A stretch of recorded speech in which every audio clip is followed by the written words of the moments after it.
I will be acting as speaker today and tomorrow as Dr. Carter is away in Ottawa on Parliamentary Association business. After the question period today, questions from the order paper and motions for return will be dealt with, and if there is time before 4:30, debate will continue on the motion of the Honourable Member for Cypress Redcliffe, Mr. Highland, dealing with education matters. At 4:30, the House moves to private bills, and today's bill is number 210, sponsored by Marie Lang, the MLA for Edmonton-Avonmore. This evening, the Assembly will resolve itself into Committee of the Whole to deal with a number of bills, clause by clause.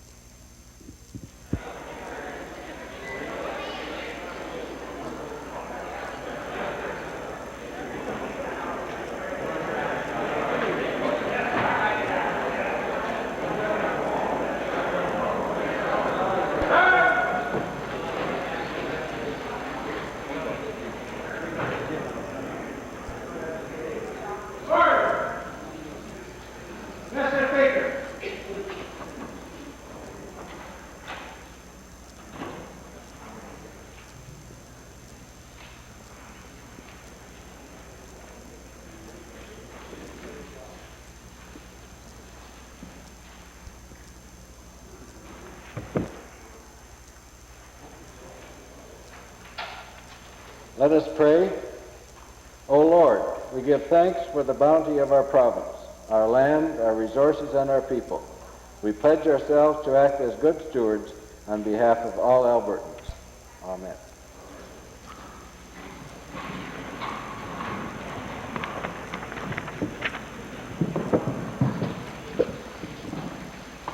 Introduction of visitors. Presenting petitions. Reading and receiving petitions.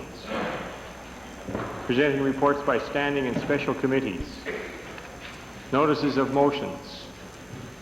Introduction of bills. The Honourable Member for Edmonton-Jasper Place. Mr. Speaker, I request leave to introduce a bill being the Bikeway Development Act. The purpose of this bill is to add to the mandate of the Department of Transportation the development of bicycle paths, bicycle lanes, the sport of cycling, and cycling as a means of transportation. It provides that 5% of all the funds available for construction and maintenance of roads and bridges be allocated towards bikeway development. If we had that bill this year, there'd be $24.5 million for that purpose.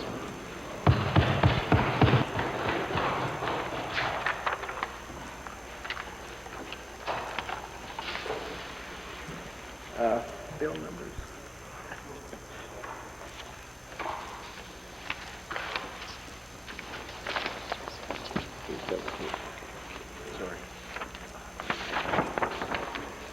The Honourable Member for Edmonton-Jasper Place has moved first reading of Bill 317, the Bikeway Development Act. All those in favour, please say aye. Aye. Opposed, please say no. Carried. Bill number 317, Bikeway Development Act, introduced by the Honourable Member, Mr. McInnes, is now read a first time.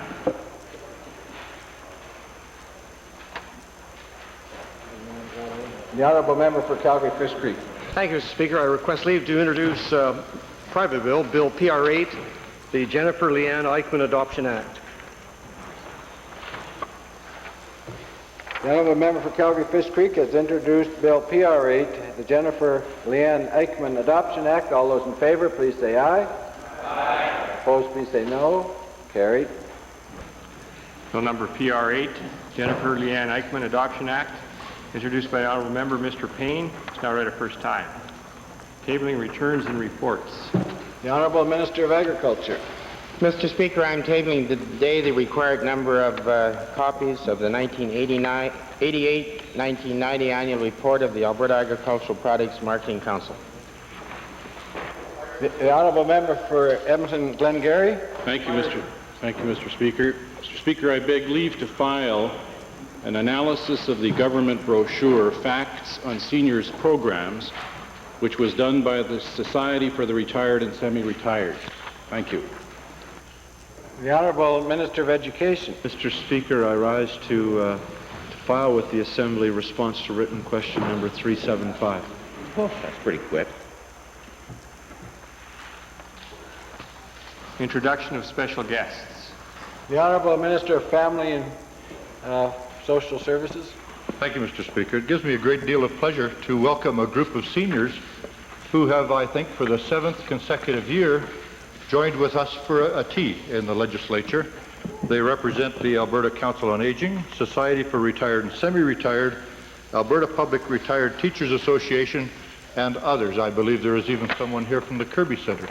So on behalf of the Legislative Assembly, I would like to welcome them and ask that the members join with me in a round of applause as they stand and receive it. Would you please stand?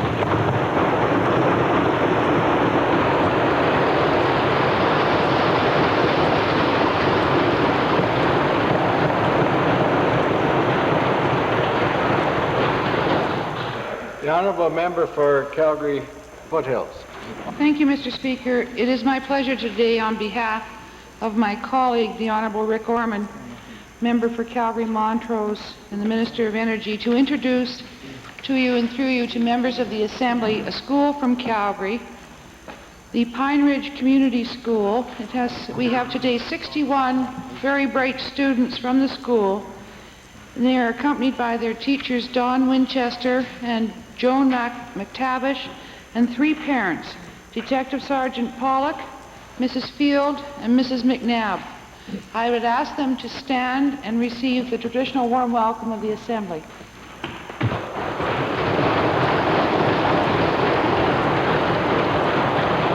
Honourable the Premier. Mr. Speaker, we're blessed by a number of visitors today, and particularly pleased that there are some 59 members of the Stettler Junior High School who are able to visit with us. They recognize that we definitely have a democracy in place here in the legislature, because they are unable to get into the gallery and are watching the proceedings in the audio-visual room here in the legislature. They are accompanied by teachers Mrs. Karen Bromley, Mr. Don Anderson, and Larry Ambery.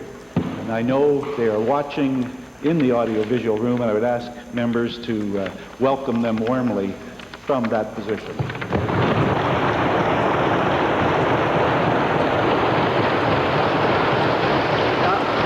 Honourable Member for Everton Centre. Thank you, Mr. Speaker. Also visiting with us today are 10 in a group from the YMCA downtown here in Edmonton. They're with their teacher, Mrs. Debbie Smith, who's the literacy coordinator of this YMCA's Job Generation Program. The 10 of them, I believe, are in the public gallery. I'd ask that they now please rise and receive the welcome of the members here today.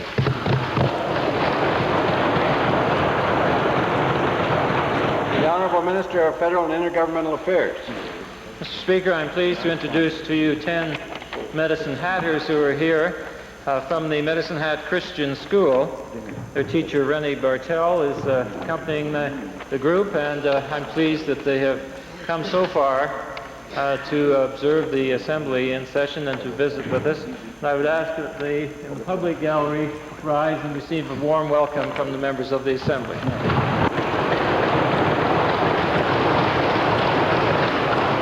The Honourable Member for Smoky River. Thank you, Mr. Speaker. It's my privilege today, on behalf of the Honourable Boomer Adair from the constituency of Peace River, to introduce 34 bright students from the Good Shepherd School in Peace River.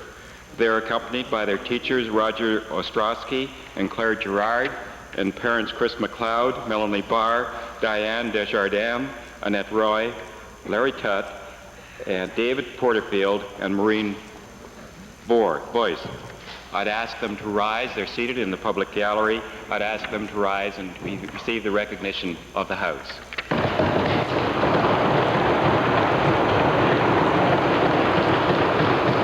The Honourable Member for Calgary Glenmore. Mr. Speaker, thank you. It is indeed a pleasure for me to introduce 2 of my very favorite constituents from Calgary Glenmore, Mark and his father, Clancy Patton. They're in the members' gallery. Would you please rise, Pattons, and receive a warm welcome from this Legislative Assembly.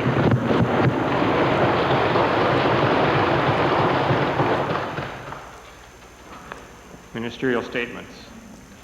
Oral question period. The honourable member for Vegreville. Thank you, Mr. Speaker.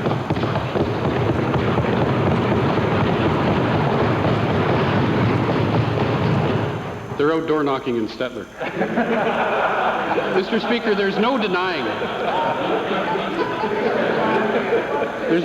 Mr. Speaker, that this government's mean-spirited cutbacks to programs for seniors have hurt thousands upon thousands of the women and men that built this province. And this Conservative government has now added insult to injury by their degrading treatment of seniors who have made their voices heard on this issue. First, we have the Marie Antoinette of health telling seniors that they have to make do. The senior talking about his millionaire, or the premier talking about his millionaire friends who can afford to pay more. And worst of all, the spectacle of the minister responsible for seniors in the province of Alberta telling seniors that they just don't understand, that they're somehow being duped and manipulated by the opposition on the issue. I'd like to give this minister a chance to make amends, a chance to retract the patronizing statements that he's been making over the last several days, and ask him if he will apologize to the seniors right here and now for his insulting insinuations that seniors just don't understand what's been happening to them. Well, Mr. Speaker, I already did that yesterday. I said that if the seniors were in some way offended by my remarks, then I apologize. But I make no apology for the statement that I thought that the opposition party has been directing a lot of the misunderstanding and misrepresentation of the programs. And that statement stands intact. He obviously doesn't even know when he's insulting them, Mr. Speaker. He just did it again. Well, Mr. Speaker, let's talk about consultation and representation from this government. In debate on the bill, the Premier's flagship bill, the Seniors Advisory Council of Alberta Act, this government refused to include legislative guarantees that seniors would be represented on that council. And I'd like to ask the minister, who can introduce seniors in the gallery but can't introduce their petitions into the legislature, how he can expect any senior or seniors group in the province of Alberta to trust him or this government to represent their concerns. Well, as part of the clarification of the preamble, Mr. Speaker, I'd like to clarify that the purpose of delivering a petition to this assembly is to get it to the minister responsible. And this minister went over and received it personally. But I... Could you give me the rest of the question? You've got me so... Well, I just wanted to ask the Honourable Minister how he can expect seniors or senior groups in the province of Alberta to trust him or this government to represent their concerns. I do represent the concerns of this province, of the seniors of this province, Mr. Speaker, and I could allude to some of the changes that have been made to the programs. We talk a little bit about specifics coming from the opposition. I'd like to give some specifics. I'd like to talk about the almost $5 million in the independent living program alone that was increased, the $9 million in the lodge regeneration program that was increased, the almost $9 million in coordinated home care increase, the $14.1 million increase in Alberta Aids to Daily Living, the over $5 million increase in social allowance. I could go on, Mr. Speaker. In total, it comes to $75 million net dollars going into seniors programs. Increase. And it's an increase. And I have a hard time apologizing for that. Mr. Speaker, the Premier knows that there is widespread opposition to these cutbacks in the province, and over 40,000 Albertans have demonstrated that by way of signing petitions, making it very clear what they expect this government to do. And I'd like to ask the Premier if he will stand in his place and, for the benefit of seniors in the province and their representatives in the gallery today, announce that he's reversing those cutbacks. Yes or no? Mr. Speaker, it's interesting to see the honourable member acting like Perry Mason here in the legislature with his yes and no. What I do commit to, Mr. Speaker, and it's this, that every year we assess the seniors programs in our province. And every year we make the commitment that they'll be the best in Canada. And then we take the action to make sure they are. And this year, as the honourable member has just said, we have increased by $75 million the dollars for seniors. Now, Mr. Speaker, I challenge every member to do this. Take a look at seniors' benefits across Canada, and you take every province one after another, and you take Alberta and you say, in Alberta it's covered. Across Canada, no, no, no, no, no. Right. Then you go to another category. In Alberta, it's covered. And then you go across Canada. No, no, no, no, no. Then you go into different programs that the Minister of Municipal Affairs presents for seniors. And you look and it says, yes, in Alberta, but across Canada, no, no, no. So the honourable members, I know, don't like to hear these facts, but it's a case, and it's a commitment we make to seniors, that in this province, we commit that our seniors programs are the best in Canada. Great, great. The second main question, please, honourable member. I'd rather be called Second main question. The question, the member for Edmonton, Mr. Speaker, the province is also celebrating Environment Week this week, and it's becoming clear that the province is stalled on several key environmental initiatives. The recycling program has proved to be inadequate, to say the very least, to those agencies that are going broke trying to do what the government ought to be doing in that area. Proposed environmental legislation has been delayed in the Tory caucus for at least another year, even though the present legislation is unenforceable. And a secret report prepared by the Alberta Forest Service states that there will be widespread, large-scale environmental damage as a result of clear-cut logging in northern Alberta. I wonder if the Premier would indicate on behalf of the government that he will direct the Cabinet to buckle down and undertake some long overdue initiatives in the environmental field this year. Well, Mr. Speaker, as the honourable member knows, the Minister of Environment is not in the House, and obviously we would take his questions as notice and have the Minister respond to them. Who's in charge? I thought you were his boss. I can't help the fact that the Minister of the Environment isn't here, but I did want to know what the leadership of the government was planning to do. The Premier is probably aware that recently the international attention is focused on logging practices in Canada. Put it bluntly, some of our very best customers are not very happy with the clear-cut logging and slash burning which the pulp industry undertakes, particularly on lands which may be claimed by Aboriginal people. I wonder if the Premier has decided to address this issue before we find ourselves on the wrong end of an economic boycott. Well, again, Mr. Speaker, the Minister of Forestry, Lands and Wildlife is not in the House, and when he returns, we have to take notice of the question and let him deal with the honourable member. Well, who's in charge? Mr. Speaker, there is an overall direction to government policy, and the Premier is the one who likes to brag here about all of the economic activity in the province of Alberta. Does the Premier fail to realize that if you're prepared to allow clear-cut logging and slash burning, prepared to waive environmental requirements as was done for the pulp industry, and you're going to subsidize construction of the pulp industry, that any fool can create jobs that way? Yeah.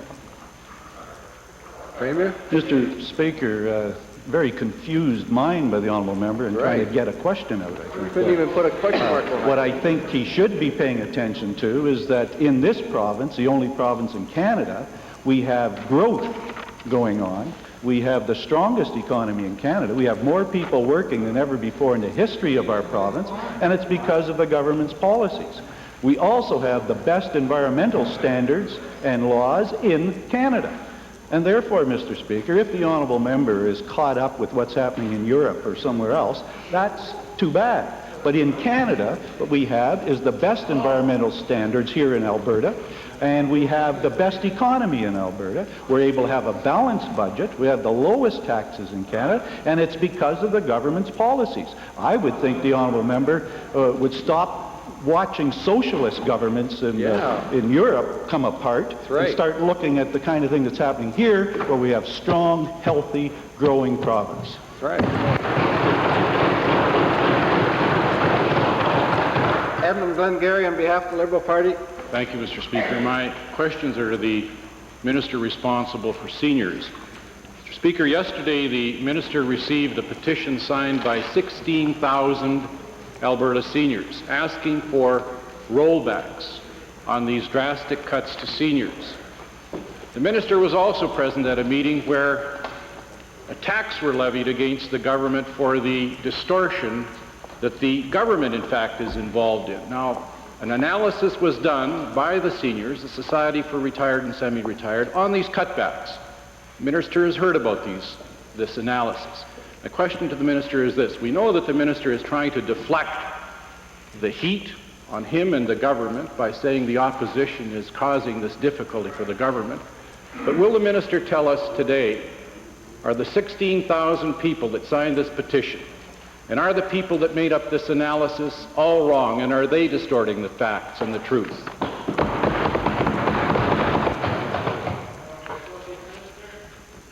Mr. Speaker, I did indeed pick up the petition from the Society for the Retired and Semi-Retired Society, and it did contain, I think, 3 or 4 boxes, and I agreed to bring them back and give them their due review and consideration in front of Cabinet. They are before this government to be evaluated, and I said that I would do that, and I have fulfilled that. Mr. Speaker, part of the analysis is an analysis of this brochure that the minister has distributed to seniors at a cost of some almost $200,000. That analysis says that this document is distorted. Will the minister agree, in addition to this review, to re-examine this document and to set the record straight and to get the distortions cleared and make sure that Alberta seniors know exactly what the facts are? Distortions there. Well, Mr. Speaker, first of all, speaking of distortions, the brochure did not cost $200,000. I said that we had spent less than $190,000 on a total package that included some I don't know how many newspapers in this company with advertisements saying that if there was any confusion out there, to please phone the Advisory Council and get an answer. That was part of the $190,000. The advertising for Seniors Week was also a part of the $190,000, and we do that every year. As a matter of fact, the mail out this year for the Seniors Week included that very brochure. So the cost of that brochure was nowhere in the range that he is talking about at all. As far as the brochure goes itself, it is not filled with distortions at all. The distortions that I was referring to, I'd like to just read this letter, a part of this letter, because it's a public letter put forward by the opposition. Seniors are being hit by measures in the budget introduced by the Conservative government, which will cost each of them hundreds of dollars more annually, and it goes on to clarify that, an average of $1,000 a year. That is direct misrepresentation, Mr. Speaker. It is nowhere near fact. So if we're talking about distortions, let's get the facts straight. Mr. Speaker, I asked the Honourable Premier to meet with seniors to get this whole matter cleared up, but the Premier refuses to do that. Even in the seniors' newspaper, it says that the meeting that they had with the ministers was not productive. Now, I note with interest that the minister responsible has agreed to meet with seniors somewhere towards the end of June. Will the minister commit to putting a moratorium on these drastic cutbacks until that full and complete consultation process is completed? Will he agree to do that? First of all, Mr. Speaker, the honourable member from Glengarry is once again engaging in a very slippery practice of distorting. This Premier has never refused to meet with any seniors or any Albertan for that matter. That's right. And I meet with them every day, and I meet with many seniors every week. And for him to stand in his place and make that kind of distortion leads us once again to know why all across Alberta he's thought of as the Free Larry. The honourable member for Cypress Redcliffe. Thank you, Mr. Speaker.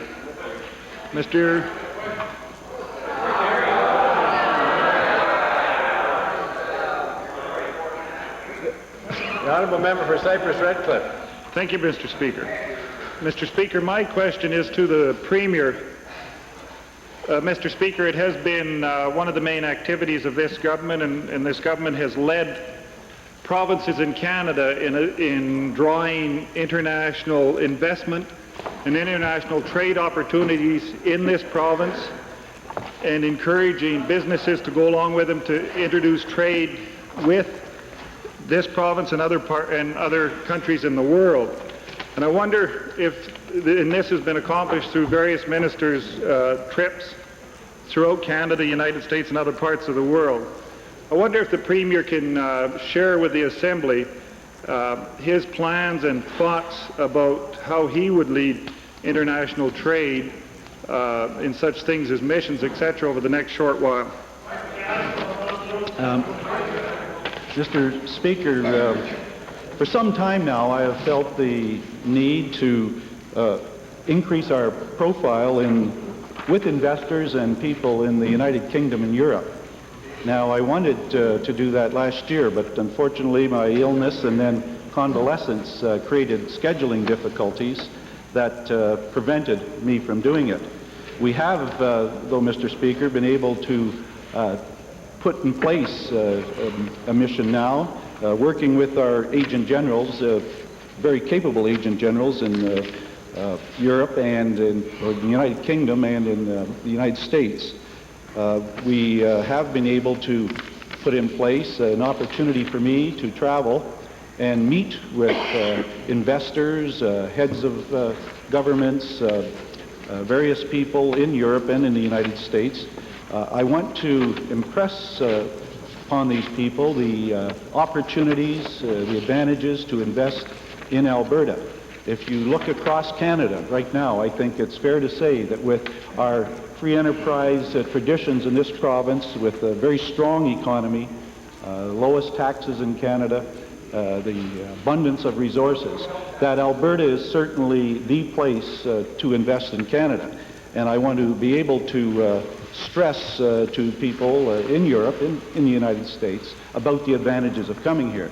As the honourable member correctly mentioned, Alberta leads all of Canada with regard to investment per capita. And that is keeping our economy strong and is keeping more people working. Well, we want to maintain that leadership position, Mr. Speaker, and I hope that this visit and this trip will help to do that.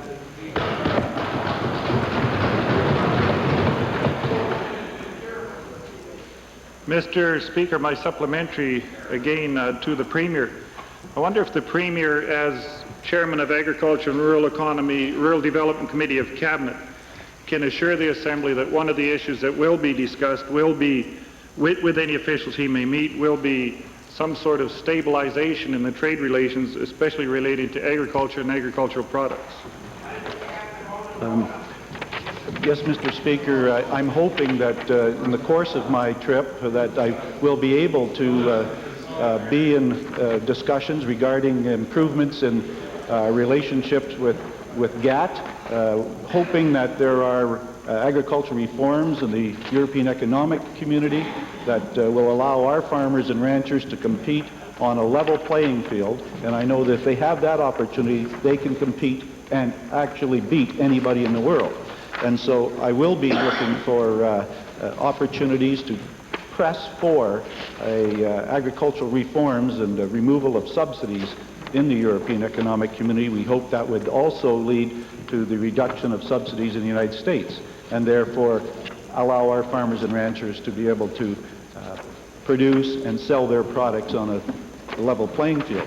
I'm also looking forward to discussions regarding the impact of the Middle East war on oil and prices and how OPEC will be projecting prices into the future. I think all in all, Mr. Speaker, that this opportunity for me to meet with these people and to talk to members of governments and the members of organizations in Europe should help me as we plan in Alberta for the future growth and strength of our province. Honourable Member for Edmonton Avonmore. Thank you, Mr. Speaker. My questions are to the Associate Minister of Family and Social Services. Mr. Speaker, many times in this legislature we have argued that the Alberta Widows Pension discriminates against lower income seniors between the age of 55 and 65 on the basis of marital status, something that is against our Human Rights Protection Act. The Seniors Advisory Council for Alberta, in its 1990 annual report, also urges this government to extend the widow's pension to all low-income persons aged 55 through 64, not just those that are widowed. My question, Mr. Speaker, considering that this government says that it is listening to seniors, will it now act on these recommendations and introduce amendments this session to address this unacceptably discriminatory law? Well, Mr. Speaker, as the member is no doubt aware, this matter is before the courts and has not been resolved, so it would really be inappropriate for me to respond. Thanks a lot. Mr. Speaker, my second question is also to the Associate Minister of Family and Social Services. Another area of concern for seniors is the adequacy of pensions, particularly for women, who we know are in their later years suffer an extreme amount of poverty. A year ago, the Minister of Labour, in a letter to the Seniors Advisory Council, stated that one of the initiatives of the Alberta Action Plan for Women is to, and I quote, establish a mechanism to investigate pension options that would assist women to save for their retirement. The feasibility of the homemaker pension will be evaluated as part of this initiative. My question to the Associate Minister, what assurance will he give that he will in fact act on this and work towards the establishment of a homemaker's pension?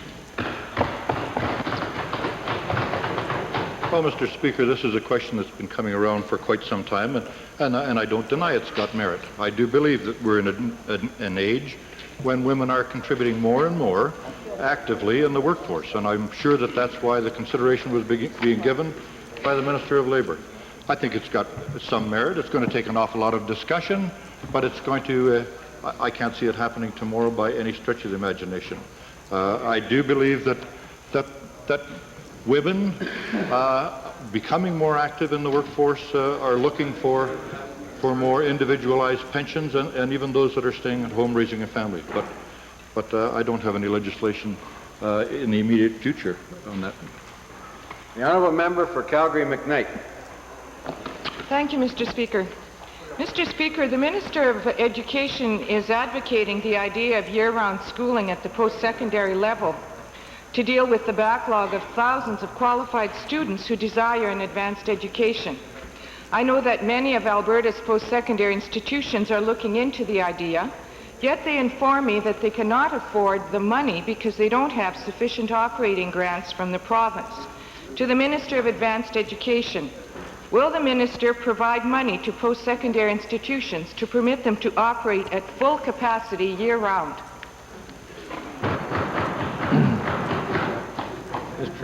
Mr.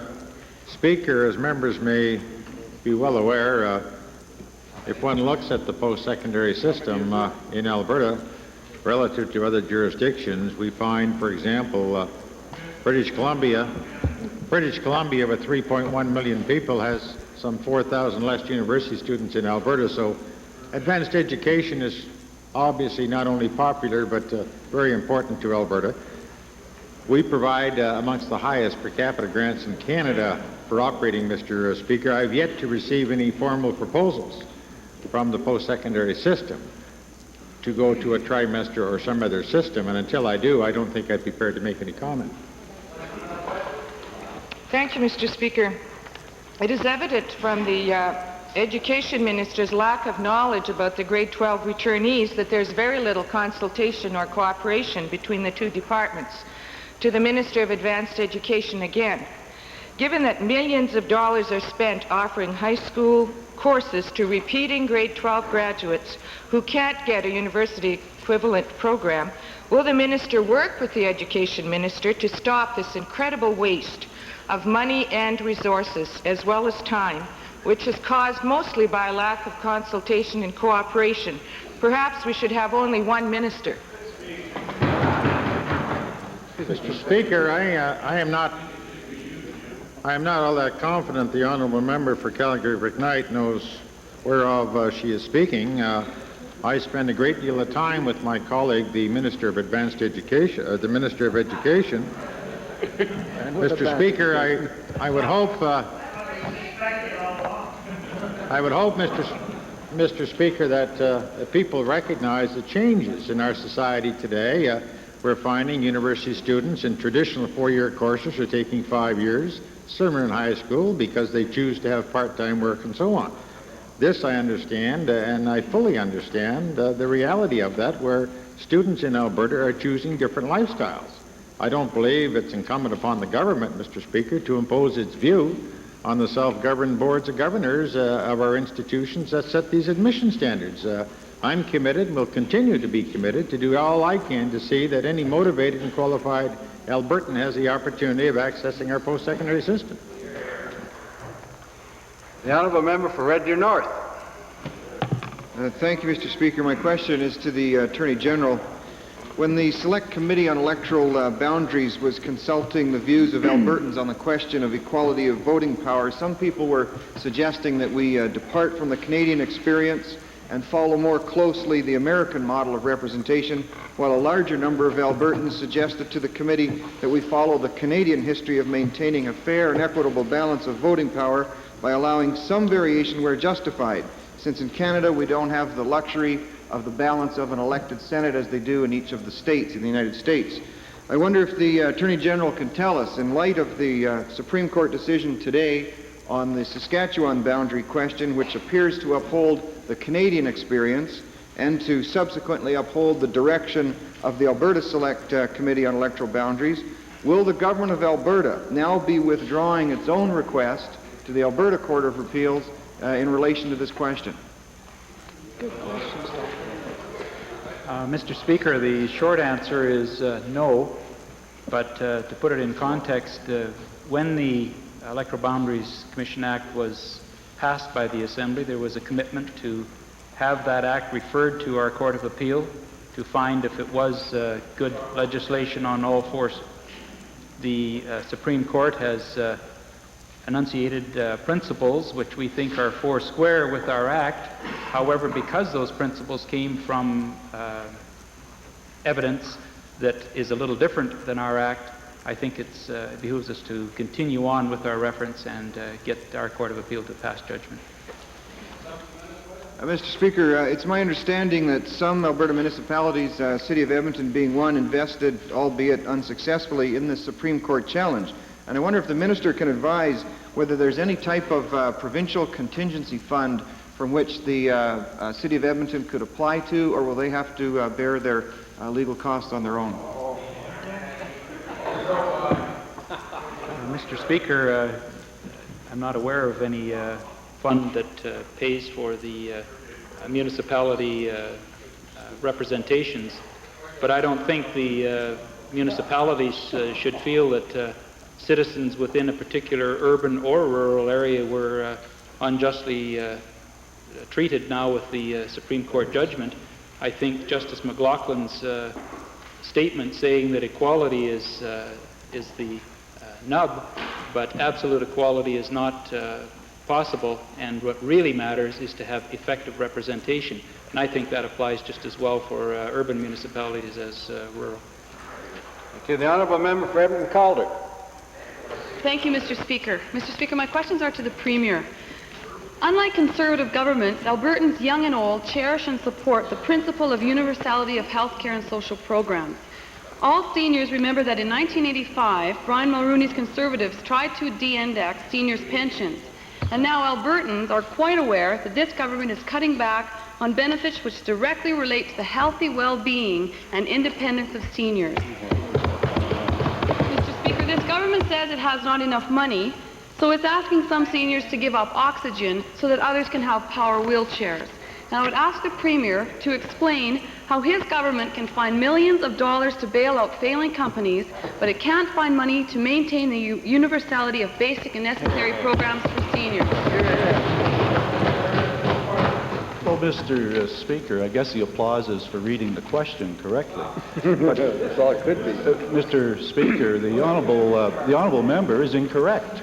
The government has kept solidly care where it is necessary for seniors. And as has already been discussed, as we've already discussed in the House, and the Minister of Health will be here and will deal with this matter and has dealt with it many...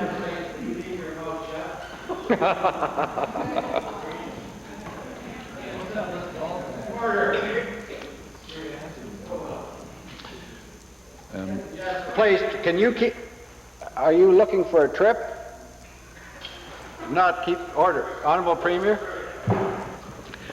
It's a shame, Mr. Speaker, where we give the courtesy of listening to the question that we then have a member who is so discourteous as to not even allow a reply. That's right. And it is an important matter, and it is a shame that they treat the chair in this way. However, Mr. Speaker, I want to come back to the commitment that I made earlier in the House, and that is in Alberta, every year we assess our seniors programs and we give the commitment, and that commitment is that our seniors programs in all areas will be the best in Canada, and that we will continue to do. Speaker, the truth is that this government is charging seniors for things like oxygen and other items that are directly related to their health. And that's shameful. And that's the truth, Mr. Speaker. Mr. Speaker, between the mismanagement of this government with taxpayers' money and the $27 million cut in transfer payments from the Conservative federal government, our universal social programs are disappearing, as evidenced by the cuts to the senior programs. I would ask again to the Premier, will the Premier reverse these cuts and today guarantee that Albertans, that this government will stop the attack on universal social programs? Mr. Speaker, there is no such attack, and the honourable member is incorrect. As we've pointed out already, and the honourable minister responsible for seniors programs has pointed out, the government has increased by some $75 million the total dollars going to our seniors programs. And I come back to the position I've already laid before the House, that if you go across Canada and you look at the various seniors programs provided to Canadians all across Canada, you will find that here in Alberta we have programs that when you check with all the other provinces, you find not covered, not covered. No, we're not covered. And we are committed here to making sure that our programs are the best in Canada. And our comprehensive package far exceeds any other package for any group of seniors in another province in this country. Honourable Member for Edmonton Whitemud. Mr. Speaker, offloading to municipalities combined with the steady decline in grants to them is unfair, it's harsh, it's morally questionable. Let me give you a couple of examples. Community, recreation, and cultural grants, a high of $20 per capita. This year, $8 per capita. Next year, $6 per capita. The year after, possibly nothing. The Family and Community Support Services, a high of $13 per capita. A few years later, 1992, $12.60 per capita. Doesn't even meet the original $13, let alone the inflation. Now, Mr. Speaker, we realized a possibility of the Community Facility Enhancement Program expiring September the 1st. To the Premier, will the Premier explain to this Assembly why he continues to show such little regard for municipalities throughout this province by squeezing them financially into an impossible position? Well, Mr. Speaker, the Minister of Municipal Affairs may well wish to augment my comments, but I find it remarkable to have the honourable member talking about the squeezing of municipalities. As a matter of fact, we have consistently increased our payments to municipalities. Now, the honourable member and his leader are unable to use the dollars effectively.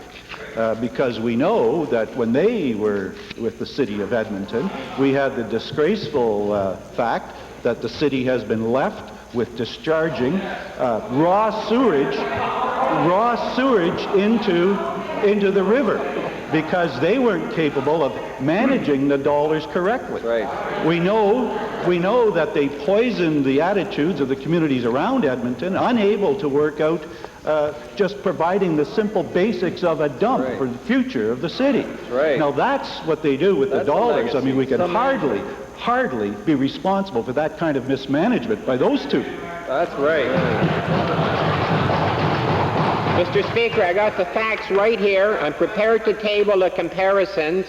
Maybe there's a hidden agenda. Maybe there's a hidden agenda to replace the CRC dollars with lottery dollars to allow the minister responsible to keep that political abuse going. My question to the Premier, my second question to the Premier, will the Premier inform this House as to the future of the Community Facilities Enhancement Program and the Community Recreation Cultural Program?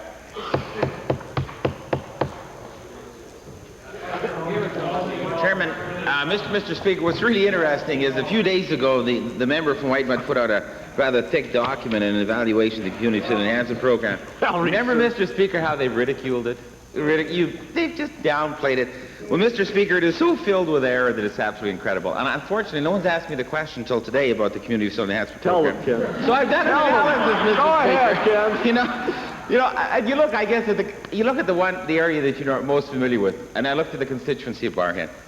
And this liberal research orientation grouping that they have, $500,000 a year. Mr. Speaker, in the constituency of Barhead alone, there were 9 errors, in fact. 9 errors, Mr. Speaker. And Mr. Speaker, and then they put this document out that says, there's certain allocations here. In Lethbridge, Mr. Speaker, Lethbridge East, their paper said there were 7 projects for $1,158,000. The actual figures were there were 3 projects for $390,000. They listed a grant to one very worthy group in Lethbridge for $76,000. The reality was $76,000. Their report said $765,000.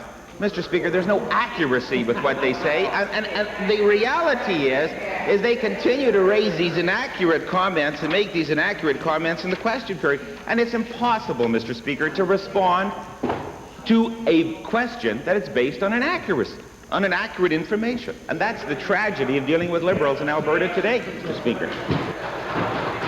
The Honourable Minister of Culture and Multiculturalism. Tiny note of supplementary information on the Community Recreation Culture Program, Mr. Speaker. It's true that the program does expire soon. My colleague, the Minister of Recreation and Parks, and myself and other members of Cabinet and Caucus are, as we speak, involved in an ongoing discussion about the future of that program, because we care and we realize that it's very, very important to continue to support these kinds of facilities. So we're having an ongoing discussion, as responsible governments should. The Honourable Member for Wainwright. Thank you, Mr. Speaker. My question is to the Minister of Agriculture. The federal government and the European community are now in the process of reviewing the importation of European beef to Canada. The previous expired 5-year contract was countervailed to protect the cattle industry here in Canada, and to retain this countervail is of utmost importance to the industry. Given there's also a very strong rumors of the European beef being contaminated with the very serious disease called the mad cow disease, what is your department doing to protect the province and our industry here, not only from the influx of the European beef, but also of the possibility of importing this serious disease? What about mad Mr. Speaker, the member does identify a serious concern facing the cattle industry in Canada and Western Canada at this point in time, and that is the expiration of the countervail against the European Economic Community. But I would suggest that the contamination of that meat is more with subsidy than disease. I haven't seen any scientific evidence to link the scabies in sheep going through cows and having any impact on people. So I would say the major concern is not with respect to the quality of the meat. The major concern is with respect to the subsidization of that meat, which if it is allowed with those kind of subsidies to enter our marketplace will certainly undercut our marketplace. How then would this subsidized meat affect the free flow trade that we have through the free trade agreement with the U.S.?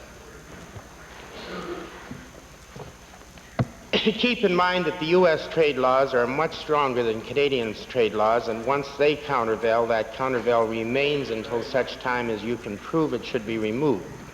Our law runs out in 5 years and must be reviewed and reinstated. It would be my concern if that subsidized European beef started flowing into Canada, that under the terms of the free trade agreement, it would find its way south.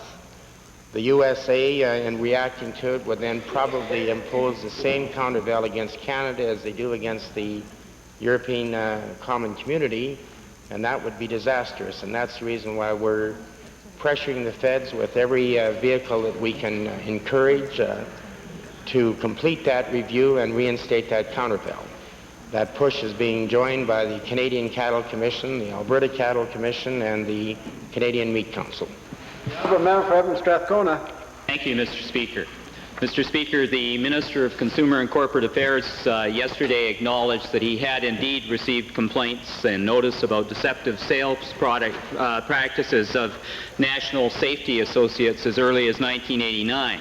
The Minister also received at that time a report, a copy of which I have for filing, by Mr. Larry Fever, in which he details matters consumers should be aware of when dealing with water filter sales companies. The Minister acknowledged the value of this report and forwarded it to federal authorities, to the Minister of Consumer and Corporate Affairs. Given the surprising growth of water filter sales at the time and the Minister's knowledge of unscrupulous and deceptive sales practices in the industry, why did the Minister not at least make consumer protection suggestions and report the matter to the public so that they might be informed and make proper consumer decisions? Mr. Speaker, as we indicated yesterday, there were several complaints received in 1989.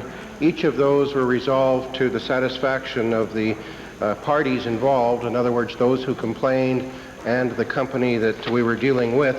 The particular issue he speaks to was one that was more appropriately to be investigated by the federal government, and again, as we said yesterday, that was forwarded to them. We are not in a position to investigate the quality of the product itself, only to ascertain whether the facts that we know to be true are consistent with the facts that they're placing forward in the advertising. So we wouldn't be prejudging either in 1989 or today that particular product, but rather the claims they were making with respect to it. I might add, Mr. Speaker, that we have not had complaints since that period of time on the particular product in question. And if members of the public want to call our department to discuss possible remedies or to give information, we'd be more than happy to receive that. Thank you, Mr. Speaker. These are deceptive practices that affect a host of Albertans. Retail purchasers of NSA filters aren't the only victims of the company's questionable products and deceptive sales practices. NSA used a multi-level marketing scheme that required individual distributors to buy filters wholesale and resell them. There have been many complaints, and I'm sure the Minister will shortly be aware of them. To the Minister of Consumer and Corporate Affairs, will the Minister immediately pass regulations or enact legislation to ensure that distributors and multi-level sales companies also have protection in such cases and are fairly compensated? Mr. Speaker, the honourable member would have to be more specific with regards to his question before we could do something as sweeping as pass regulations immediately that would protect all people with the definition he was speaking of. I assume in the preamble to the question he was speaking of possible pyramid schemes or other misleading ways of defining the product's financial viability. I know that there are complaints in that regard. Once again, that is under the Federal Government Act, and we are happy to and are indeed collaborating with the federal government to give them any assistance possible. But again, it's with respect to the Federal Department of Consumer and Corporate Affairs, and I don't know that the honourable member is suggesting or would want us to duplicate the public dollars spent with regards to this jurisdiction. The honourable member for Westlock Sturgeon. Thank you, Mr. Speaker. My question today is to the Premier. Premier is no doubt aware from his Minister of Parks and Recreation. There was a news conference this morning saying that the Wildlife Park and Aunt Helen Zoo will be moved if financing and other things can be worked out to the Enoch Indian Band land outside town. Now, this is interesting because the zoo was in Tory country before, so Freddie the Giraffe is now going to be an NDPer, I think. But Good for Freddie.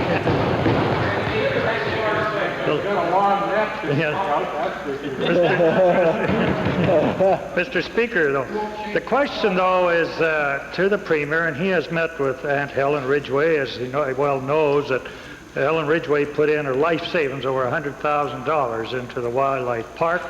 It now appears to be being disassembled and moved. Has the Premier made any arrangements to recompense or help out Mrs. Ridgway for her donation, and she's kept something alive for the children all these years? Well, Mr. Speaker, Mrs. Ridgway is a very charming, delightful Albertan, and I enjoy meeting with her and have found her to be a person who has a belief, and much has been created in our country by people who believe in things, and therefore I respect her very much. Now, I would like to see some type of foundation or some type of perpetual support for Helen Ridgway Petting Zoo. And in any arrangement that we can conclude, or the foundation can conclude, for the continued operation of the Alberta Wildlife Park at the Enoch location, or any location, I would hope that we will be able to make sure that the Helen Ridgway efforts are recognized and continued.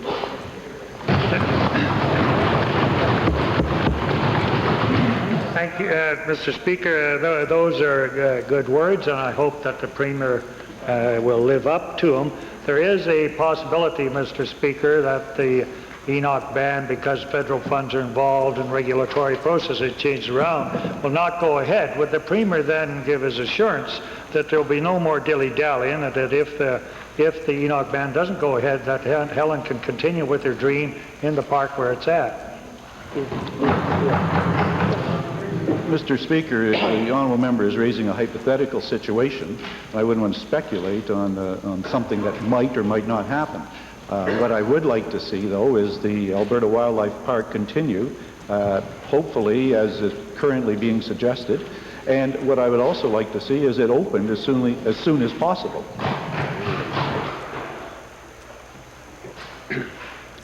Before we proceed any further, there be unanimous consent to revert to introduction of special guests. The Honourable Minister of Family and Social Services. Thank you, Mr. Speaker. It's a real pleasure for me to be able to introduce to you and through you to the members of the Legislative Assembly a very special young lady in my life. My daughter Kelly is here, and she's accompanied by 71 of her fellow grade 6 students from Mount View Elementary School.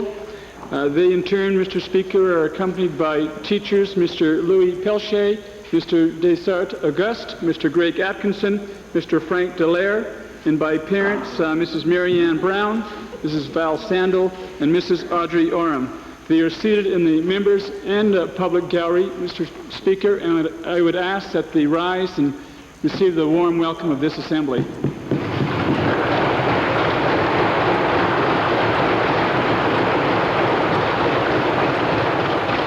The Honourable Member for Rocky Mountain House.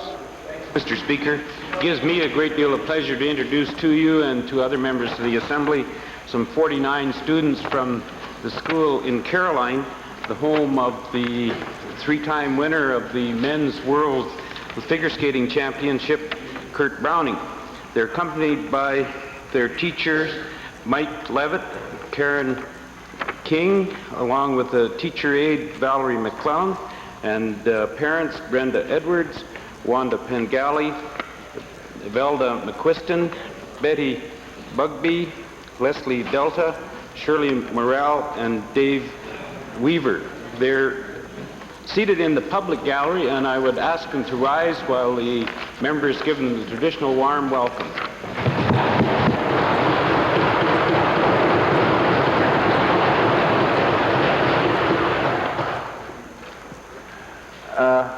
The Honourable Member for Edmonton Jasper Place has given the Chair notice of a point of order. Thank you, Mr. Speaker. I would like to draw all members' attention to Beauchesne 410, which is the most recent pronouncement of the Speaker regarding question period in the modern electronic age. If I may, in particular to subclause 5, which states that the primary purpose of the question period is seeking information and calling the government to account. Now, earlier in question period, efforts were made to do that in respect of certain cutbacks in services to senior citizens, and the Premier in particular denied that any cutback had taken place.